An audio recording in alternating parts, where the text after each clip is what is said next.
আমিও তো একটা মায়ের সন্তান। আমার মা বাবাকে আজকে মাহমুদিয়া মাদ্রাসায় সকাল 9টার দিকে বিদায় করে দিলাম, বাড়িতে চলে গেল। মায়ের কাছে দোয়া চাইলাম, বাবার কাছে দোয়া চাইলাম। আমার বাবার আমরা 3টা ভাই। বাবার মেহনতের কারণে আল্লাহ এলেমের দৌলত দান করেছে। অহংকারী করি না রে বাবা, মাস্তানিও করি না।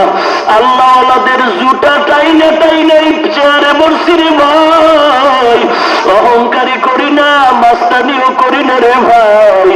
আল্লাহ পাক এই চেয়ারে এলিমের যোগ্যতায় বসায় নাই, আমলের মাস্তানিতে বসি নাই রে যুবক। একমাত্র আল্লাহ ওয়ালাদের নেক নজর, একমাত্র মা বাবার দোয়া, নবীর আদর্শের বরকত। আরে আল্লাহর বান্দা কি মনে চায় না তুমি আলেমের মা হও? ওই মা বাবার থেকে ভালো মা বাবা কেউ নাই।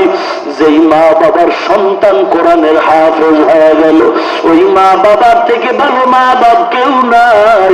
যেই মা বাবার সন্তান জামানার বড় আলেম